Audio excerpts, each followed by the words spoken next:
Welcome to the No More Late Fees podcast. I'm Jackie. And I'm Danielle, and we're just two best friends and ex-Blockbuster employees rewatching some of the best and worst movies from the late 90s and early 2000s. This week, we are talking about the 1998 indie film Desert Blue. But before we dive in, let's get into some housekeeping. If you love the podcast and you want to show your support, here are a few ways you can. Write us a review, please. We beg of you. a good review, if you wouldn't mind. It really helps us get more listeners. And if you want to be featured, we do read reviews on the pod and help us grow. Head to your favorite podcast platform and leave us a review. And make sure you hit the subscribe button as well on your favorite podcast platform. And if you want more content, head on over to patreon.com/nomorelateFees, become a bestie, and you'll receive behind the scenes videos, bonus clips that didn't make it into the pod, stickers, extra content. So head on over to patreon.com/nomorelateFees. And let's get into our movie Desert Blue. Now, this one is definitely an off the cuff one. Like, I don't think a ton of people seen this movie. And there is a trigger warning. There is suicide in this movie. So correct. Just FYI, if you're listening. A young man in a desert town is determined to complete his dead father's project, the water park, and his life is completely changed when he encounters a rising Hollywood starlet who becomes marooned in this small town while on a road trip with her father. The movie stars Sexton III, Kate Hudson, John Hurd, Christina Ricci, Casey Affleck, Sara Gilbert, Ethan Suplee, Peter Sarsgaard, and Michael Ironside.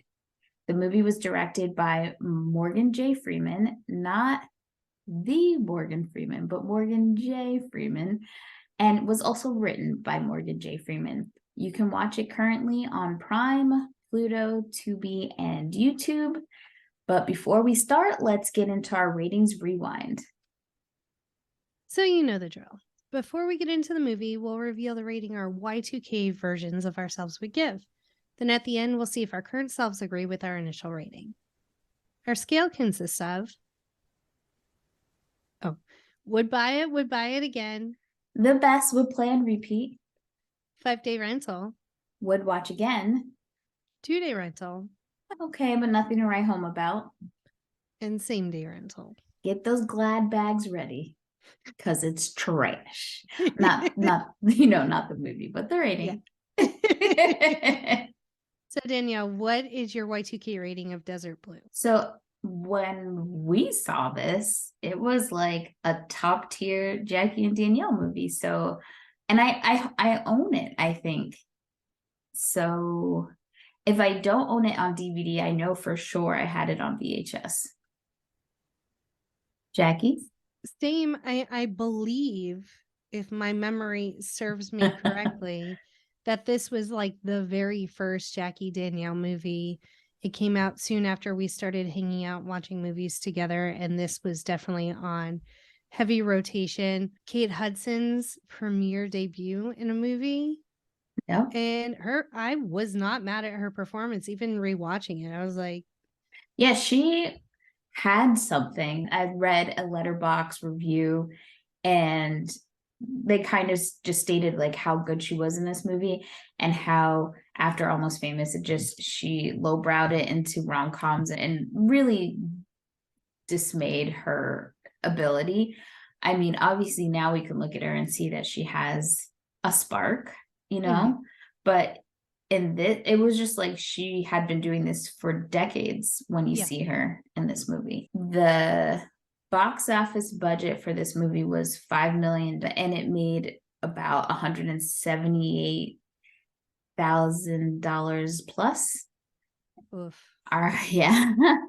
But this is like an indie, like this movie from a distribution standpoint, it did not get into a ton of theaters.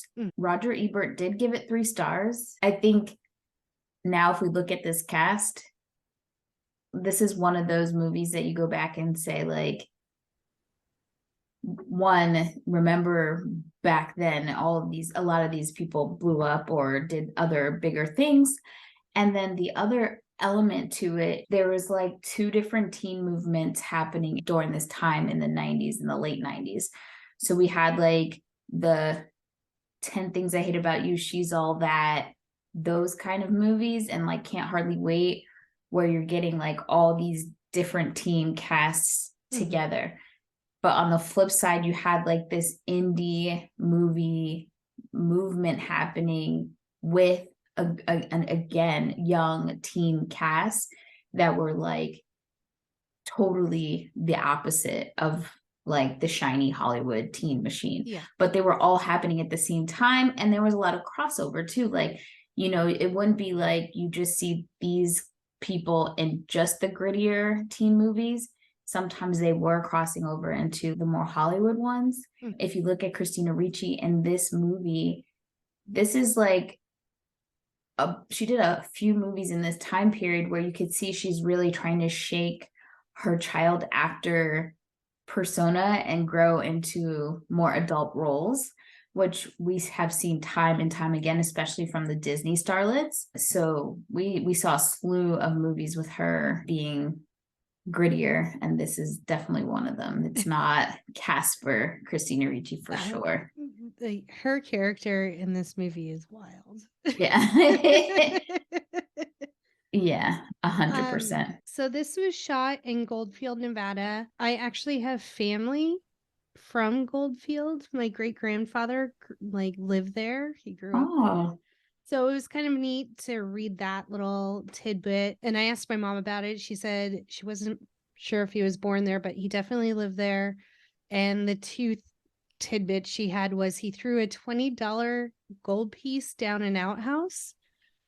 And I'm like, that was a lot of money back then. She's like, I know. That's why the legacy has carried on. And he and his brother's ashes are scattered there. So have a little connection to Goldfield. It very much feels, my mom owns a house in Nevada, in the Carson Valley.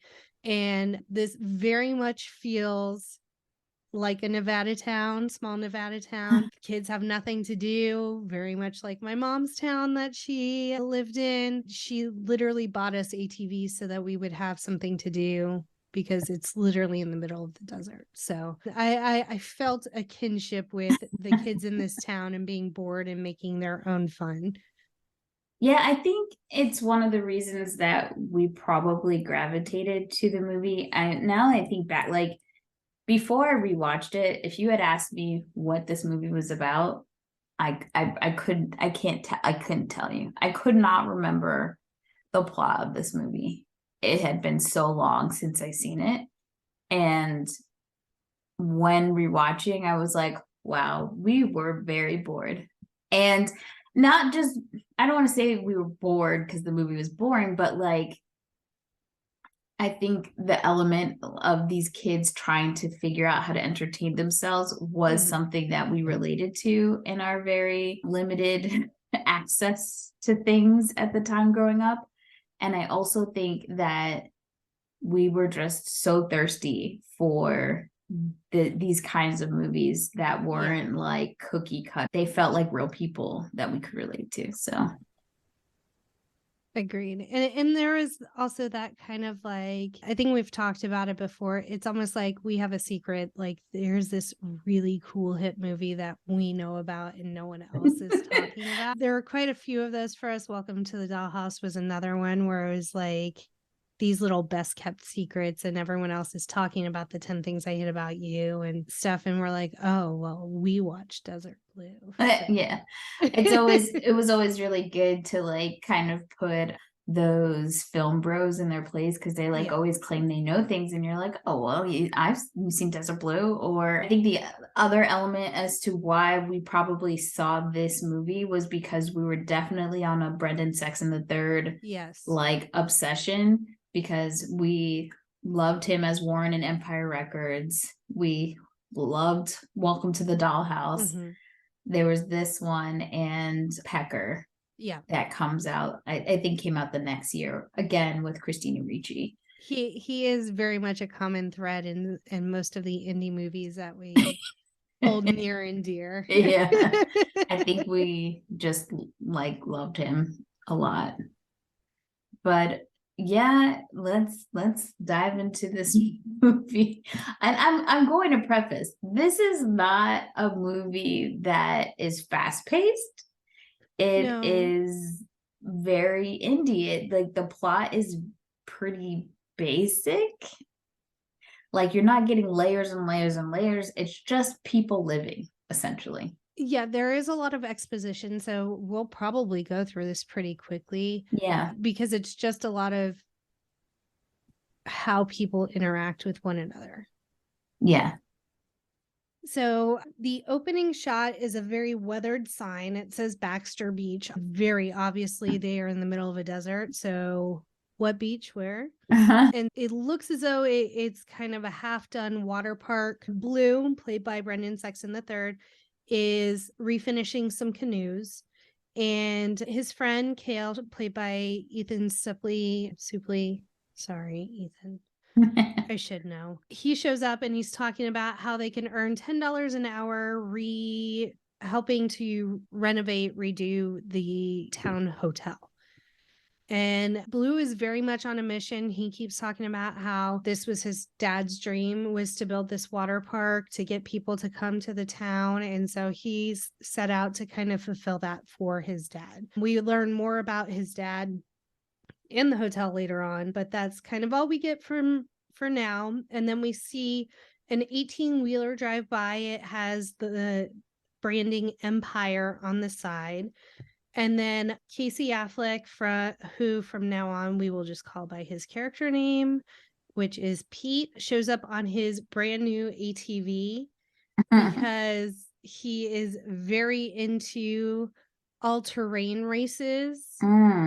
And so he needs to have the latest and greatest in order to be competitive. And he has a race coming up, I guess, that weekend. So we are kind of just slowly introduced to different characters. Blue at one point does compare himself to Noah, which Kale is quick to point out, kind of if I build it, they will come type thing. And then we get this really weird Empire Cola jingle with like a really heavy twang, and so it seems like it's the newest fad in cola products. And their factory is right outside of the water park, which we learn later. The reason why Blue's dad was building the water park where it was because there was an aqueduct, and he had made a deal with the county that he could feed off of that to fill the water park with water. And then tourism. Correct. Because Baxter, I think that's the name of the town. It's also Blue's last name. Very small town in the middle of the desert. I think it's in California, because they reference Nevada later, but they talk about it like they're not in Nevada. Yeah, they talk about, I mean, he does mention that California will get like wiped out first, and then they'll have beachfront properties. So yeah. I'm thinking maybe they are in Nevada. Okay. Yeah. And so his dad was all set to open this water park, like very obviously started building it. And then Empire Cola came in and essentially undercut him, made a deal with the county, probably paid the county a shit ton of money so that they could get the water diverted to a plant they wanted to build there, which I've seen. There are a lot of big factories in little desert towns in Nevada, so it feels very on brand. Morgan J. Freeman must have had some insight into that, some experience with that, to know that kind of. I'm not sure. Like, I don't know. He went to NYU. I don't know if where he grew up. thought he lived on the East Coast, but you're right. Maybe he wrote it, so he has to have some thought process behind it. Yep, because I mean, he was spot on, like the factories coming in and kind of taking over resources from these little towns, the way the kids acted because they had like absolutely nothing to do. They didn't even have cable. Yeah. And Mama wasn't about to get satellite because then the aliens could find you. Yeah, she does mention that in order to get the cable, she was gonna have to pay to like get the cable all the way down from like for like 45 miles or something. Yeah. So they were like, hard pass on that one. So our next scene is we're introduced to Kate Hudson, who plays Skye, and her dad, who is a professor of pop culture and recreation. Yeah. Something like that. And so he's really big into those roadside attractions like Biggest Ball of Yarn, and the town of Baxter happens to have the largest ice cream cone. And so he's very excited to go see it. And we find out that Skye is an actress. She's eager to get back to LA. She has a couple of auditions she wants to get to, and she wants to watch the premiere live on TV of her show. And so she's kind of just being a whiner baby and just like appeasing her dad. She knows it makes him happy to do this stuff, but at the same time, she's like, I'm ready to go. Yeah, like no kid in that time period wants to be riding down the desert. I did find out that the director / writer, he did grow up in Long Beach, California, and then went to NYU. Okay. Weird. I'd be interested to find out how he got such detailed insight into like these little desert towns. Yeah, it sucks. Like some of these movies, when we're doing research, we don't always find a lot. And this one, scraping by to find very information. Slim. So we see Sara Gilbert, who plays Sandy. She kind of mans the ice cream cone stand. She's kind of a supporting character. She spends her days sitting in the little kiosk and throwing rocks into a bucket. So this is the level of boredom we are at. Mm-hmm. No one in town has a cell phone. Skye is the only one with a cell phone. So they have very limited resources. And we are introduced to Peter Sarsgaard's character as well. He is the owner of the hotel, I'm assuming. And he is just trying to get the insurance company to pay him out because there was a huge fire and burnt down the hotel. And he's trying to rebuild, like Jackie was saying earlier. And he's just having trouble because insurance company won't send him a check. They actually are sending another inspector to come and look at to inspect the hotel. But he does come and hang out with Sara Gilbert's character. Mm-hmm. I wasn't sure if they were dating or they were just friends. I don't know. But most of their scenes, they were together. Like if you saw her, he was there. Yeah. So I just assumed. Yeah, their relationship was pretty ambiguous. It could have gone either way. Yeah. And wasn't interested either way, but it was there, Yeah. Billy, played by Peter Sarsgaard, is the older brother of Blue. Oh, yes. I wasn't sure at first if they were related or not, but yes. And so I guess the family owns the hotel. And then town. It seems like they own most of the town. So it's literally Schitt's Creek. Pretty much.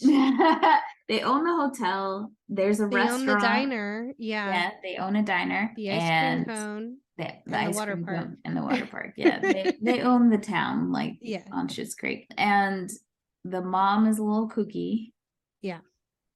So after going to the ice cream cone, Skye and her dad end up going to the restaurant to eat, correct? Yes. But we're introduced to Christina Ricci's character, Eli, by an explosion. Well, first we get to the general store. That's owned by Kale, sorry. The store that's owned by Kale. His family. His dad does. Okay. I'm assuming because when they're taking the oranges later, he's like, well, your dad mined. So I'm assuming his dad owns the store. But who else? Hallie, I think is her name. Haley works at the store, and a package comes in for Eli. Her dad is the sheriff. And so she takes the package and she's headed out. And we find out later that what's in the package are explosives. And Eli is a little bit of a pyro. Like, she likes to blow shit up. Yeah, without... Eli is privileged as fuck. Yeah. Yes, it's a boring town. Yes, there's not a lot of stuff to do. So blowing up stuff might be the most rebellious thing that she can do. And I'm guessing she acts out this way because her dad is the sheriff. I love how the deputy gives zero fucks about the fact that her dad is the sheriff because he arrests her. She's a Nepo baby. Yeah, a Nepo baby. And he arrests her. And and she's not even in there for like 10 minutes. The dad's like, it's not a big deal, or pretty much the deputy's like, yo, this is illegal. It's not just illegal, these are federal crimes. And he has like evidence, like he takes his job very seriously. But the sheriff is like, look, if you want to be sheriff, don't let my baby go. Yeah, don't play around with me. So and I, as Blue, would have been fucking livid. Yeah. Because she blows up one of the canoes at his water park that he is working on refinishing. And like, he's mad, but he's not mad enough for my liking. I don't like her character in this movie. So Eli likes to blow shit up. She blew up the canoe. She gets hauled to jail. Her sheriff daddy gets her out. And her boyfriend is Pete. Yes, the all-terrain racer. I have been to a lot of weird races in my life, and I've never seen an ATV race. Not to say that they don't exist. It's never hit my radar. This is definitely small town, ain't got shit to do. Yeah. Especially when the FBI comes and some of the things that happen there. And there is exactly one Black character in this whole movie, and it's the FBI agent. You know what? I was surprised there was even one. I mean, we can't be mad at it. And I mean, it is probably very true to little desert towns. Yeah, I wouldn't expect for us to be out there. Yeah. I could be wrong. But I'm not surprised. When you go visit Miss Terry, then I'm gonna be looking around. I've been to Utah, y'all. I know how shit goes down. So while Daddy's getting Eli out of jail, there is another explosion. So everyone immediately, like, the whole town is just like, oh, Eli. Every time they hear something fucking explode. That's how like desensitized they are to it. Did it not give you Sweet Home Alabama vibes? Like Eli and Melanie were besties, blowing shit up, cats and all. Was Melanie doing that? Mm-hmm. She put the explosion on the cat, and they thought the cat died. Yeah, it was her badass. Yeah, I just remember the old man firing the cannon.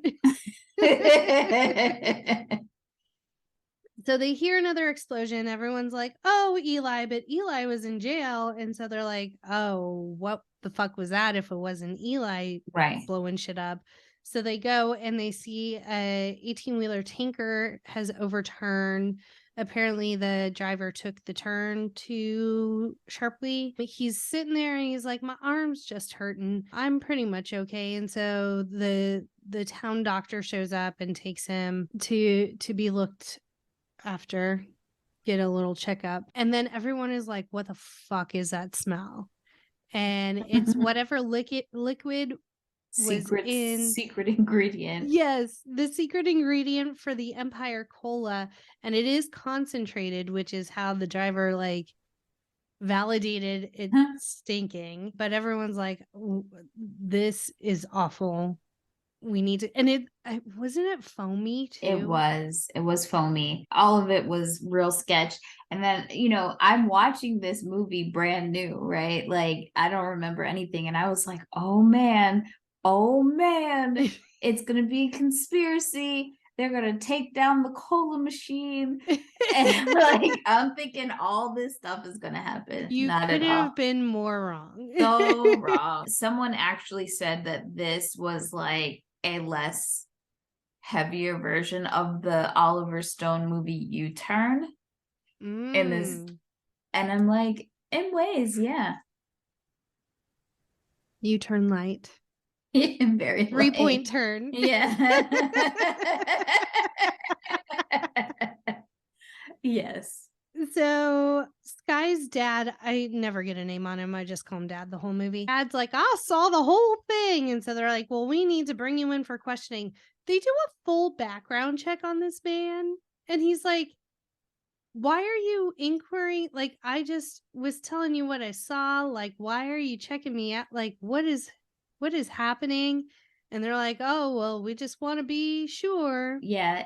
It's John Hurt, and to people who don't know who that is Kevin's dad from Home Alone. So yes, Mr. McAllister. Mr. McAllister is in this movie. So while Dad is kind of, I'll help out, Blue sees Sky for the first time and is immediately smitten in his very blue way. In stalker way, because that's all he doing is stalking. He was creeping quite a bit at the beginning. Her cell phone isn't working, poor baby. And she has a really important interview that she has to get back to LA for. And Eli walks up, and I really do love this line. So Eli walks up and she says, she seems like a real bitch. And then Blue comes to Sky's defense. He has not spoken to this girl at all. And he says, you don't even know her. And Eli responds, that's why I said seems like. I do like what, like, Eli is just rude, entitled, an asshole. Like, don't like it. But she does confront Sky at some point or says something to her. But I like how Sky responds, like, can I help you? Yeah. And I was like, that's my girl. Because that's exactly rise above. It's not even, it's like, you want to fuck with me, bitch? You have something to say? Because I didn't hear you. Yeah. She like does not play with her. And Sky does kind of throw a hissy fit. She's just like laying on the horn while Dad's like talking to the fucking cops. Yeah, that was a little extra. She too is entitled. Yes, very much so. So Blue decides he wants to go out and investigate because he's going to crack this case. Right. So he goes out, I believe, with Kale and Eli. And then this is when Sky and Dad go to the diner because I think the sheriff tells him, like, we just want you to hang around for a little bit. Yeah. And so they go to the diner. This is when we find out there's no cable and aliens will come if there's a satellite dish. Right. Because Sky does. Go ahead. Because we're waiting for the FBI hasn't come or the EPA. So they're waiting. That's who they're waiting for. Yeah, they need to be cleared because it's like a chemical spill, right? Essentially. So Sky does borrow the phone at the diner. My wonderment is she racking up this lady's phone bill or is it a payphone? Well, I mean, she's calling California, so I don't even think it's long distance. I hope not. I mean, they're in Nevada. Is it long distance to call California? It used to be long distance to call a different area code. You're right. It's been so long. I don't know. Well, I just hope that lady doesn't get a bill in the mail. Well, I don't know. So then we get notified that the truck driver has died. That's when shit gets really serious because now they have to quarantine the entire town because they have to find out. They have to do I want to say biopsy. That's not right. Autopsy. Thank you. They have to do an autopsy to find out why he died. So now everyone's freaking out. And I do like Sandy, Sarah Gilbert's characters kind of flipping out at this and like ranting and raving. And they're like, well, why? I think it's actually Blue's mom's who's like, have you gone anywhere? Like, you're talking about leaving. And she's like, it's not that I want to go anywhere. It's the fact that I can't, that I'm told that I can't, that is making me upset. Which I think we can all relate to that. Yeah. Going through what we've, So Skye declares she cannot stay and be quarantined because she has a really big audition tomorrow, and everyone's like, get the fuck out of here with that noise. Like, no one fucking cares. Yeah. Because no one even knows who she is in this town. Because they don't have cable. So they're just looking at her like, okay, you're not special. We don't know you. Yeah, so Skye, and because the hotel has burnt down, Dad and Skye have to stay at Blue's house. Yeah. Because they have nowhere else to stay. So we do get a cutaway scene where Eli has like taken a sample of whatever liquid was in the truck. And she's doing some sciencey Bunsen burner shit, which comes back into play later. But I'm like, okay, so not only do we explode things, we're just a full-on chemist in the garage. This is why they started pulling those books from the library with all the instructions on how to make bombs, because of there were people legitimately doing this at home. And she like goes into detail, like in a later scene, Skye's in the garage or whatever workshop with her, and she's like, what is this for? And Eli is like, it's a pipe. You put like nails and blah blah blah as shrapnel, and you fill it full of gunpowder, and then I want a remote detonator, but they're like $500. Like, she's going on and on about a fucking pipe bomb and how to build it. I'm a little scared just us talking about it is going to get us flagged by the FBI. I know you're listening. We're just recounting the movie. At this point, I think this is when at nighttime they have their like first bonfire, I guess, because Blue and Skye have been hanging out. I believe he takes her to the water park at this point. Yeah. Like, he shows her what it is and tells him about his dreams and wishes, blah, blah, blah. And, about his daddy. And Skye also tells him about how she's the lead on Maggie's World and she was nominated for a Golden Globe. He misunderstands that for Golden Gloves. He's like, oh, you a fighter too? This girl is straight getting played all the time because nobody knows her show and is not impressed that she's on a show. But he does bring her to the bonfire that they have, and of course his friends call him out. Like, he tries to wipe. I guess they're passing around. Looks like some Jim Beam to me. He tries to wipe them out. Then Eli's like, "There's no point. If whatever we got, you got. Like, dude, we've all been exposed." But this is really Skye's opportunity to kind of like show that she's not such a stiff, I guess you could say. Nut up or shut up. Yeah. And I think after this interaction, like, the rest of the group kind of warms up to her. So at this point, it's Kale, Skye, Blue, Pete, and Eli. We don't have Haley. And Haley, right? And we don't have Sandy around. Also to be noted, Kale has a crush on Haley, who works at his dad's store. Yeah. So, and the actress is it Isadra Vega? And the actor who plays her father, Renee Rivera, they're two other people of color in the movie. So doing better each time we look. Yeah. So this is when Eli throws some mystery powder into the fire and it makes a big bada boom. And they're all like, Eli, stop throwing gunpowder into the fire. And she's like, this is what I boiled down from those chemicals. It's highly flammable. Like, she is. It's literally like the start of Are You Afraid of the Dark? Yeah. That's exactly what it made me think of. And then she's just so morose. She's talking about how they could go at any time. And like, I would love to like die in front of my parents and like all of this fucking stuff, which, spoiler alert, we find out later that they thought Blue's father passed away in the motel fire. And we find out that that's not true. His dad had committed suicide, and Blue set the fire to kind of protect his dad's reputation type thing. And so I'm like, knowing that, watching this, I'm like, she's like, she didn't know. But at the same time, like, this boy's dad just fucking died tragically. And you're talking about like killing yourself in front of your parents. She's just so obsessed with.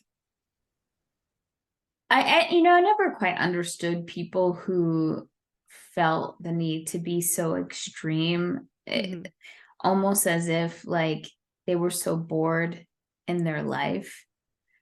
And I find that when you have that, a lot of time, it just speaks to how privileged you are. To be bored in that way means that you have an extreme amount of just free time. Yeah. That not everyone is afforded. And so when you start playing around with dumb bullshit, not even out of the name of like curiosity or learning, but just boredom, means that life is a lot easier for you. Yeah. To just have this free time to be doing stupid shit. Exactly. We do find out that the town was an old mining town, and after the mine dried up, Blue's dad was doing everything he could to kind of keep it going, and that's why he built the giant ice cream cone and was building the water park. He wanted it to be a tourist spot and just never really reached that dream. Well, I mean, he did inspire other towns to do the same thing. That's pretty much what started other people having like largest, I don't know, cucumber. I don't know what else is out there. I have been to the largest rocking chair before. Oh, wow. I've never done any of that stuff. I've never been to any of those like weird, kitschy things. So they have the bonfire, and then the next day, they still don't know what happened to the guy. So they're still quarantined. Yep. The FBI shows up. I didn't take many notes about like that subplot, but Sara Gilbert's character is still panicking. And so that's when she has the conversation with the FBI agent. And she's like, here's like the book of EPA guidelines. You can read this whole thing, knock yourself out.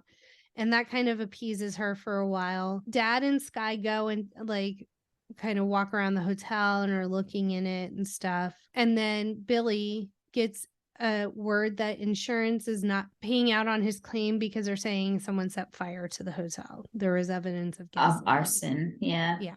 Which is weird because at the end of the movie, the mom's like, are you covered for arson? And he says yes. Does he just have to refile the claim under arson rather than accidental? Well, then there has to be like a different kind of investigation. So that's going to take the time to get paid out, because they have to decide if he did the arson for the insurance money, which I'm sure is a different thing. So yeah, I think and a person died. Right. They don't know that person did not die because of fire. Which I'm surprised. I mean, I guess maybe because his whole body was burnt up, that they couldn't do an autopsy to find that he was actually asphyxiated. I feel like there's always a way to determine cause of death. Shout out to my mom, because she would say that Bones would know. She's been on a Bones kick lately. They would figure it out. I thought you were saying like actual Bones would tell the tale. Well, yes, because Bones, I mean, he probably have broken neck bones, I would think. Something, but yeah, something to indicate that he did not perish in the fire.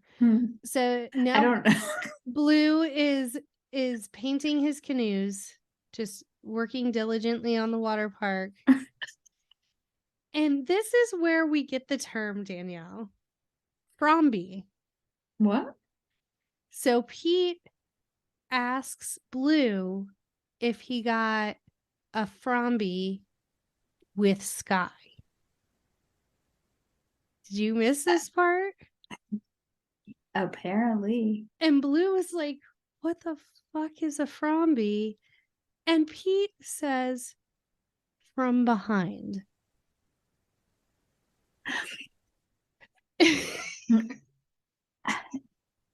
So here's my question. Is a Fromby from behind, does he mean doggy style or anal? I'm just behind. And when you said this is where we got this from, did we use this terminology, you and I, like No, I'm just joke? saying that this is where we are introduced to the term. Hold on, I'm gonna Urban Dictionary this and see if it's an actual term or if it was made up for entertainment's sake, I guess. Yeah. Didn't take off its like fetch. Yeah, it's on Urban Dictionary. And does it answer my question? No, it doesn't. The act of fucking someone from behind, hence Fromby. And then the sentence they give as an example is, my favorite position is Fromby. The fuck is this? There are words for the other things. So what? Okay, so it does say adjective, descriptive position, doggy style. Okay. I just wanted to make sure for our listeners' sake that they understood, because I don't want them to go and say, I would like a Fromby, to Fromby or to be Frombied or whatever, and it goes places they weren't expecting, and they get it in the butt, and they were just talking about doggy style, or maybe they wanted it in the butt and they get doggy style. Like, either way, I just wanted clarification. It's fair. We are learning and growing as people on the Urban Dictionary. Fromby. Yeah, I don't find that to be something that's going to be added to my vernacular. No. But who knows? Now we just whip it out at parties. I already think of 3 different shirts that we need to make from this movie alone. Fromby. And the cola. What's the name of the cola? Empire Cola. Empire Cola. And then the name of Kate Hudson's TV show. But what is it? Maggie's Way. Maggie's Way. What was the name of the TV show Rex Manning was on? It was something Way. Oh, I don't know. Family Way. Oh, maybe it's a coincidence. That's what it, like. Okay, maybe Maggie is a spinoff of Rex Manning's show, and this lives in the same universe. Yeah, maybe. Anyway. This is such a meandering episode. So we do also get a weird discussion between Haley and Kale about how she's drinking a lot of water so she can pee out her hangover. Mind you, her dad is the town doctor. And he's like, no, you're just fucking rehydrating because alcohol dehydrates you. And she's like, no, just peeing out my hangover. So that may be a new term we use too. Let's be honest, Jackie. You and I don't drink enough anymore. That's true. I got a story. So when I was in Texas, Jackie got me hooked on some... I am not a pusher, Danielle. You're my pusher, baby. I'm just a good hostess, and I just have things for people to enjoy that are legal to enjoy. Well, it helps my anxiety. And I'm also supporting the troops at the same time. Maybe Hometown Hero will give us a sponsorship. Yeah, thank you, Hometown Hero, because I have a hard time sleeping sometimes, and it's very helpful. But one of the mistakes I made when I went to Austin is I forgot to check my mail. Well, sorry, I forgot to leave my mail key for someone to check my mail. Or stop your mail. Right. I didn't think it through. Post office, pissed. I come home and there's just a slip that says, I guess you moved, bitch. And and I was like, I didn't, but I had to actually go to the post office, and anyone who knows me knows I don't even fucking know where that shit is.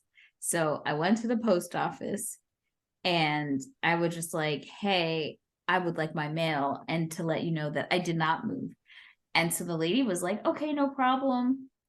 And I got all my packages and stuff like that, but they didn't have my special delivery.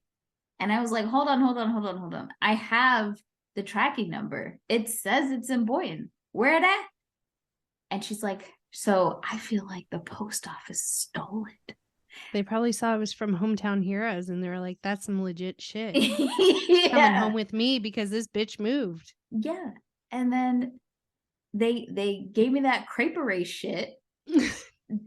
That's a whole nother story. That's another story. And like something else I ordered on Amazon, and I was really like having a conspiracy theory, but I have to give props to Hometown Heroes. Is that what it's called? Mm-hmm. I have to give props to Hometown Heroes because I sent them an email and just said, hey, like I didn't get my package. They were like, let us look into it. No worries. Literally 2 days later, they sent me a new box. Love that customer service. I do. I feel like we should just link their website in this episode so that Remember when Jackie said she wasn't a pusher? I'm not, but I just, if people want to find out, I don't even do any of that stuff. Ken is always like, why do you have this? I'm like, I want to be a good hostess. Some people drink, so we have like every fucking alcohol under the sun. So why wouldn't I have something for people that may not want to drink but like to imbibe in edibles? And these edibles are like the lightest weight ever. Like I can sniff something, 8, yeah, and I will pass out. So anyway, that is our our plug for Hometown Heroes. We really appreciate you. Great customer service, and please sponsor us. Yeah.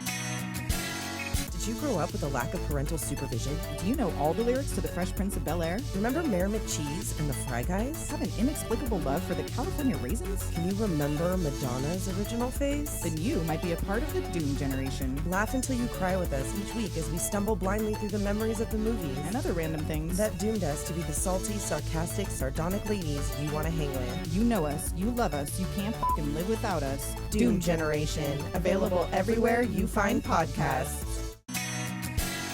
Now we're playing baseball with fruit.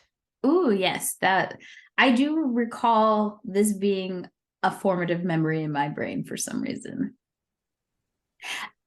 I don't remember much from this movie, but I do remember them beating the shit out of some oranges. Yeah, so it's Kale and Blue, and they're playing baseball, but they're using oranges instead of. Yeah. And Sky is playing catcher, which Ken's like, why is she even trying to catch? Like, obviously the fruit like explodes on contact with the bat. So, well, not everyone is gonna hit it. Maybe. I don't. She didn't have a mitt or anything. She was just squatting behind the batter, which I feel like is highly unsafe. You're right. I didn't think about it. There was no mask. I mean, I'm sure her face is her moneymaker. She's an actress. Be protecting that, Sky. She definitely wasn't thinking like Amber from Clueless. No. And then they are attacked by Pete and Eli, who have a potato launcher. Oh. And it was at this point where I was like, this checks so many bored desert kid boxes. It's not even funny. Like the amount of weird crap my cousins had, and they're just like, oh yeah, we just go out and use the potato gun, or oh yeah, I just ride my sprint go-kart around. Like it was very surreal to go visit them because like their activities were vastly different than like suburban activities.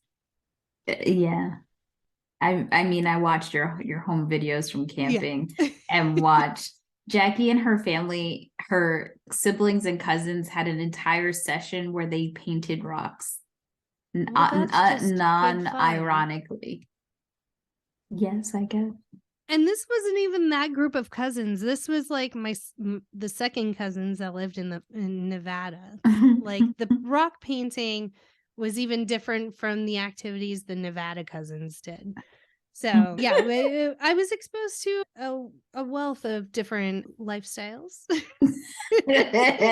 in my youth. And so then we see Kale is in pain. He's at the diner and Mom is like removing something from his eye. And he's like, what was it? And she's like, pulp. And I'm like, you bastard, you got fucking orange juice in the eye because you're playing orange baseball. Dummy. Like, and I'm surprised that he didn't know what it was. Yeah. So Pete tries to leave to go to the race. He gets to the blockade, and the FBI agents are just like, no, you can't leave the town. You were quarantined. So Pete is big mad about that because he just bought this new all-terrain vehicle so that he could win the race, and now so-and-so is going to win the race. And so he's pissed off. And then Sara Gilbert's character approaches the FBI agent, and she's like, according to my research, you have to tell us what you know. Like, you can't keep us in the dark. Are you still awake? Yes, I'm. You weren't even blinking. I'm watching you. So the FBI agent's like, okay, this is what we know. Like, the EPA still hasn't completed. Like, essentially, we don't know anything to tell you anything. Like, as soon as we know, we'll let you know. Now we're back at the diner. Billy's smoking inside. Real weird to see nowadays. Yeah. And he kind of has the finalized insurance report, and that's when he notes that there are traces of gasoline in the samples. And then there's another bonfire, and Eli's talking about death some more. Do you want to be cremated or buried? Again, Blue's father just passed away in a fire. I really don't think Eli has experienced death in that way. And like that's why she's just so ignorant about her sensitivity.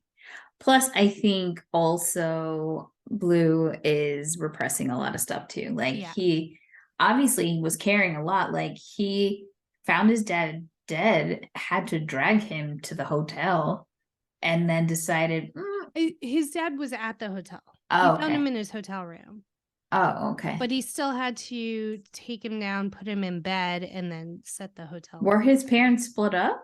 Yeah. She said that, like, she thought he was crazy because he was trying to build the water park, and he thought she was crazy because the UFOs, right? She literally has like a framed picture on her wall of like a grainy ass disc that she took a picture of. Yeah, I relate. So yes, Blue was carrying a lot, and he was probably hyper focused on the water park as a way to kind of repress his grief. Yeah. So go ahead. I was gonna say, I can only imagine like your father passing away, but like that he chose to do it in that way is even more devastating. But he shouldn't have had to carry that by himself. Yeah. And then Sky kind of poses the question to the group, like, if you could do one thing right now, what would it be? And everyone's kind of like, oh, I don't know. And then Kale's like, I want to become sheriff. She's like, right now, like, not in the future, right now. And so then she's like, oh, like, generally to the group, she's like, grow some balls. And she grabs Blue and she kisses him, and then everyone just starts making out with one another. It was giving, we're gonna start a porn together. It's giving, we're about to have a group sesh, if you know what I mean, but not fun. Very swinger adjacent. Yeah. I mean, but this is a big moment for Kale because Haley kisses him and he's had a crush on her. So there's that. Yeah. And so now we're at the next day, and Pete's making a run for it. Like, he just goes through the barricade on his ATV, and he's going to that race no matter what. And the fucking drunk ass. So there's two FBI agents. There's the lady, and then there's the man. The man is just like a drunk fool, doesn't know what's going on. And he shoots Pete from behind. In the shoulder. A Frumbie? A Frumbie. He performs a Frumbie on Pete and shoots him through the shoulder. And then he has the audacity to say that he meant to shoot the tire. Sir, you were drunk. Yeah, so 8 a.m. Obviously, Blue's mom is up in arms, is like, he's a kid and what the hell, like everyone's pretty pissed at him. The other agent tells him to go. I think she's higher ranking than him too, because she tells him like go walk it off or whatever, but like everyone's pretty pissed. And not as pissed as Eli. No. So Eli takes it upon herself to exact vengeance and commit more federal crimes. She blows up the fucker's car. Yeah. And then calls him butt jizz. Maybe that answers our question about Frumbies, Danielle. I don't know. I think that they were really working on those insults back then. And so now the FBI is like, you just blew up federal property. And Eli's response from her place of privilege and Sheriff Daddy always getting her out of a pickle, she's like, I promise not to blow anything else up.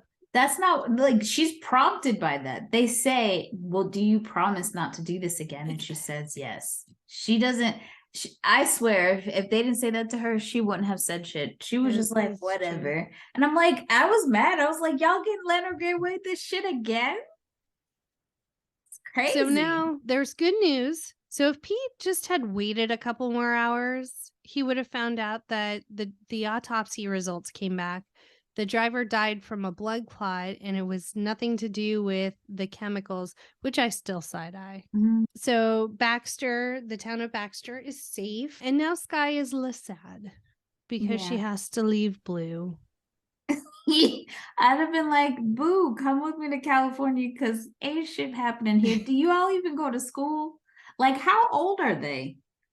Ken's like, why do they even need 2 police officers? There's only 10 people in the town. I was like, well, maybe they need time off sometimes, but he's like, how is that town supporting a diner, a motel, like a general, like the general store makes sense, but he's like, how? Like, what? It makes no sense. The hotel was weird because I'm like, who's stopping here? Yeah. And I think that was Blue's dad's intention, was like, get enough business to where like the hotel is full, there's enough things to do in town, make it a little touristy town, much like Virginia City or some of the ghost towns that are in Nevada, that kind of that's how they get their business, is tourism. Well, maybe they'll get franchised by Rosebud motels. Maybe. One can only hope. So Sky and Dad are leaving in the morning. There's also like this whole subplot that I didn't even bring up, where Dad and Mom are kind of flirting. Yeah, it's weird. So that it's like, okay, well, it's very drive me crazy. Yeah. Where like the kids are into each other and the parents are dating type thing. So Sky and Blue are kind of spending time together since it's their last day, and Sky starts hearing a cell phone ringing in the motel, and Blue kind of he doesn't want to go and look, so she goes by herself, but then she calls him over because it's the male FBI agent is like passed out in the hotel, and that's when Blue kind of starts freaking out, feeling his feelings. Yeah. And so Blue, at this point, after they get help and everything, he tells Sky that he found his dad and burnt the hotel down to kind of cover up his suicide. And his dad did leave a note, but it didn't really give a reason why. It was just an apology. I mean, the mom does say to Sky's dad that her husband or ex-husband was not a happy man at all. Like, so he probably was going through stuff for a long time. Yeah. So Blue goes home. Mom is making a new photo album, as moms do. And Blue apologizes. Like, essentially, Blue shows her the suicide note and apologizes and says he's going to help rebuild the hotel. And then this is when we find out the hotel's covered against arson anyway. Yeah, weird. Yeah. And they've decided that they're going to pretend they don't know anything. Yeah. And cover all of this up. Yeah. So now we as viewers are part of a conspiracy to defraud the insurance company. We are accomplices We without are. our knowledge. Sky is about to leave, so she and Blue take a ride on the ATV. Just at that moment, Sterling Brock, who is a really important director, finally calls Sky back at the diner, and Sky's like, just take a message and I'll call him back. So we kind of see some growth from her character where she's not so centered on her career and being an actress, which you've known this kid for like 2 days. And like, I can only assume this is a career that you've strived for. Maybe your parents moved to LA so that you could fulfill your dreams. Like, and now you're going to blow off this really important phone call to go on an ATV ride with Blue Baxter. Yeah. She found love in a desert place. Dad is talking to Mom, and he says like he may stop by the next time he's driving through. Booty call. And then there's another explosion, and everyone's just like, oh, that Eli, that was a big one. And the end of the movie is she has blown a hole in the piping for the aqueduct and is routing water into the water park and filling it up. I just here are my questions on this. Sure. Is this a lake we're getting into? A pool? Because like it's just running water into the dirt. Yeah, there's no pools, there's no concrete to keep the water in. I don't know. They keep referring to it as a beach too. I don't know. It's just mud. I feel like she wasted some water. There wasn't a plan. Yeah, unless it was like dug to be a man-made lake. I don't know how you go about that. Any way that you would go about it is not what she does. So yeah, that's pretty much it. You just see them kind of ride off into the ATV, said she real done it now. And that's it. Like, that's the end of the movie. That is Desert Blue. Jackie, what were we thinking? It is slow. It is. It's very slow. I mean, look, it is an indie movie. I get it, but like we talk about this movie like it's the best thing since sliced bread. High regard, highest regard. And it touched on so many adult themes that I think went way over our head. Like we weren't thinking about insurance adjusters and arson. No, I think we just saw a cast of our favorite people. And they were all making out.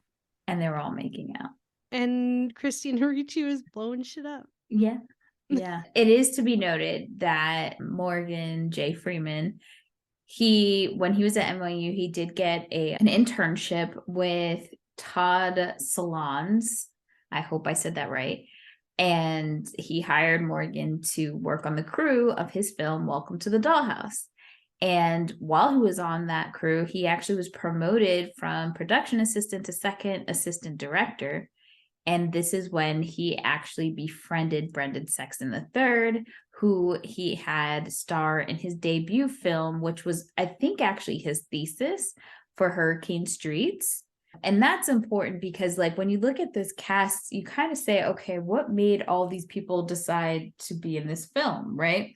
And I think a lot that have to do with it was that his movie Hurricane Streets won a ton of awards at Sundance.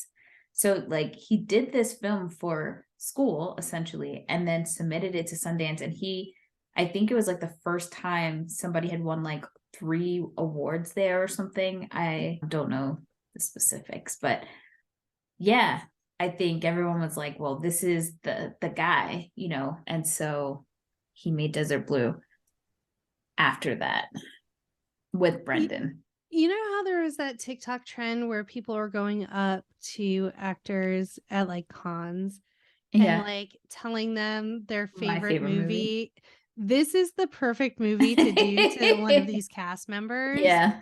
Like, can you just imagine going up to like Ethan Suplee, who has been in a ton of So Kevin many Smith things. movies and like very near and dear to my heart, but then telling him like, I really loved your role as Kale in Desert Blue. Or Kate Hudson.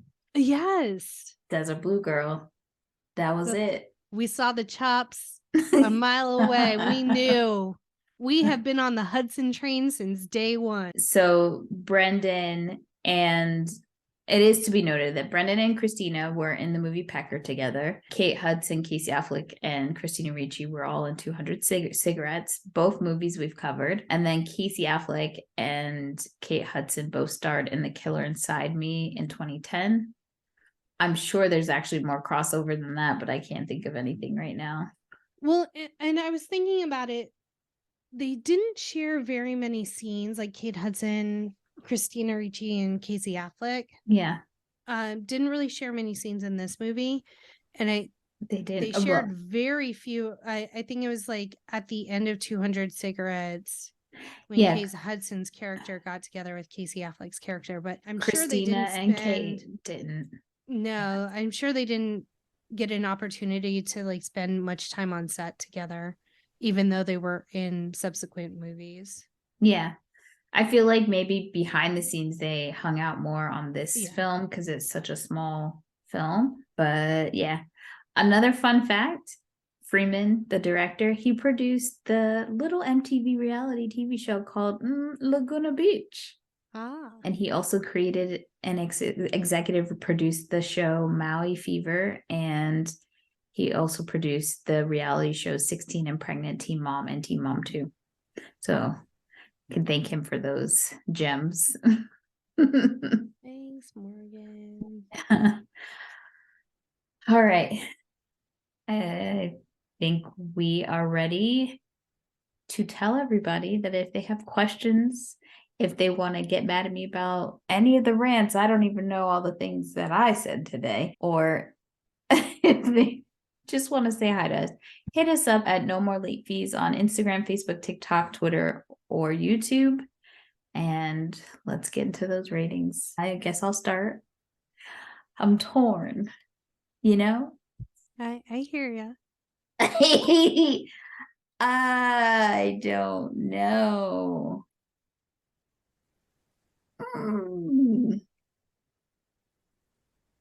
Will I watch this again?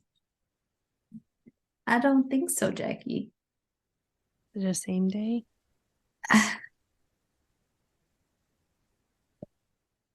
I think it's going to be a 2-day for me. Okay. I don't hate it. Obviously, it's still near and dear to my heart. It's still a Jackie and Danielle movie. Has a lot of good nostalgia tied to it. But I'm not rewatching it. For me, I agree. There's a lot of nostalgia tied to it. It's not a terrible movie. Like, we have watched way worse. We have. And I will say, like, 40-year-old Jackie doesn't want to watch like a indie kind of dramedy. Yeah. If I'm putting something on, I'm putting on a comedy or something like fast-paced Marvel movie, something like that. But it's not terrible. I am going to give it a 5-day rental, and I just think like it wasn't bad. It's just not something that it's going to be a go-to movie that I throw on all the time. But if someone said I've never seen that, I'd like to watch it, I would most definitely watch it with them. And Ken really enjoyed the movie, so like that was pretty good. I was like, okay, well. Yeah, the acting was great. Yeah. It really is just like a day in the life. Yeah. But it's not a day in the life I want to live right now. You just have to be in the mood to watch it, I think. Right. It's not a throw on and like do laundry and get the housework done, or if you're sick and just need a comfort movie. It's not that for me, but it's still a very well done movie, I think. Yeah. Okay, well, we actually have a message in our quick drop, Danielle. And so I am going to attempt to play it. I have not listened to it. It is from our dear friend Nick. He had opinions about The Notebook. That's pretty much as much as I know. Okay. Here we go. Here is Nick's take on our Notebook episode.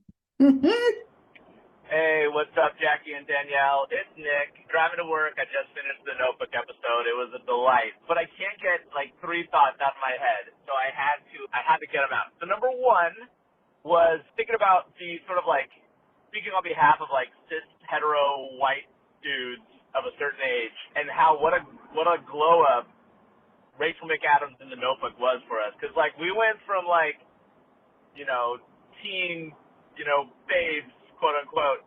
I'm thinking like, you know, Jennifer Love Hewitt and Can't Hardly Wait, and, you know, Jessica Alba and Sarah Michelle Gellar, and, you know, like, and then all of a sudden we get Rachel McAdams in the Notebook, and like the style and the poise and the fire is like, oh goodness, what is happening here? I never really put that together until I was listening to the pod. I was like, oh man, that was kind of like a big step forward for us, you know, as young dudes of the era. But speaking of young dudes of the era, the other thing that like really got me, I was thinking a lot about James Marsden and how like, so I teach about communication and identity, and about how like our identities are kind of reciprocal. Like we kind of like gravitate towards people that we want to be like, but those people we want to be like kind of teach us how to be. And I realized like I was thinking about how much like in retrospect, I don't know if either of y'all do this, but in retrospect, thinking about how much of my identity is kind of like shaped by James Marsden, sort of like kind, sad, sappy, handsome, like the perfect dude never gets the girl. Like I kind of always gravitated towards that dude. I always really liked James Marsden, especially like we get some love for James Marsden in Hairspray. He's so good, but man, I don't know, like a weird thing to love, but I just love James Marsden. And then lastly, speaking about love, it makes me just kind of sad that Jackie just hates romance. But also, I feel like ultimately it's part of her charm. If Jackie like swooned because, you know, Ryan Gosling could do the Dirty Dancing lift and Crazy Stupid Love, like if that made Jackie faint, then she wouldn't be Jackie, and we wouldn't be where we are. So as much as it makes me sad, it also makes me very happy because Jackie is who she is, and we love her. All right, thanks. This is a great episode of the pod. Really appreciate y'all. Be kind, rewind. That was a lot to unpack. I'm still trying to wrap my brain around it. I mean, I think him saying that Rachel McAdams coming to the scene was a good thing. And I feel like all the other women that you mentioned brought different things. I think we should just be happy we have Rachel McAdams in our life. But I get what you're saying. She just brought like sophistication. Yes, so, but Sarah Michelle Gellar is sophisticated. Okay? I'm sorry, I won't have none of that slander. And we had Carrie Russell before that. I'm just saying, there were people. But I'm glad we have Rachel McAdams in our life. And James Marsden is actually a really good platform, though. Like, I don't know him personally, but he has seemed to be unproblematic and has played so many good roles. And you do feel bad for him. Like, he doesn't. I think about Patrick Dempsey in that movie, Sweet Home Alabama. And he plays the guy that doesn't get the girl, and he's kind of nice, but I could still get a douche feeling about him. You never get that with James Marsden in the Notebook. Like, you legitimately are like torn. Like, you could feel Allie being torn between those two. And he's so good. Like, he's such a good comedic actor. Like, him being on 30 Rock and just like not being afraid to make fun of himself. And he can do silly, like, I'm gonna say it. Sonic the Hedgehog, don't sleep on those movies. Okay? The first one was entertaining. I have not watched the second one, Dan. And I know that I told you that you need to. That second one, dying. Okay? The legit good movie. And he was really good in those. And he can sing, he can dance. I mean, a solid picnic. Yeah, he's great. And yes, Jackie would not be Jackie. I sometimes when she says these things, I want to hug her, and I'm like, what trauma are we? Who hurt you? Yeah, like, I mean, I already know the answer, but it's just like, oh God. My poor baby. I am who I am. At least I own it, and I'm apologetic about it. Yes. I get it. And it's just I value different things as romance than like what typically people value as romance. Right.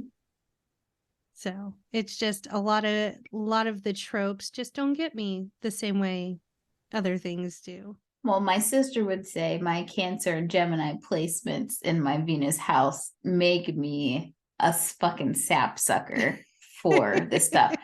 But also, you being a Pisces is kind of weird because like y'all live in fantasy. That's like your personalities. So I'm a little surprised that you don't fall into the romance trope. I live in fantasy. I just don't my house is not in romance lane. It's just a different fantasy. I got it. Well, if you have any opinions you'd like to share, hit us up at our quick drop like Nick did, 909-601 and MLF 909-601-6653.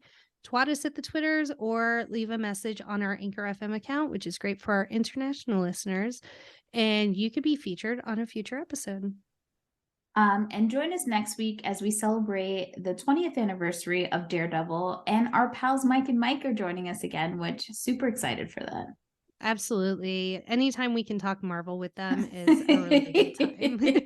I think we've like pigeonholed them into a Marvel box. And I don't think they're mad about it. No, I don't think so.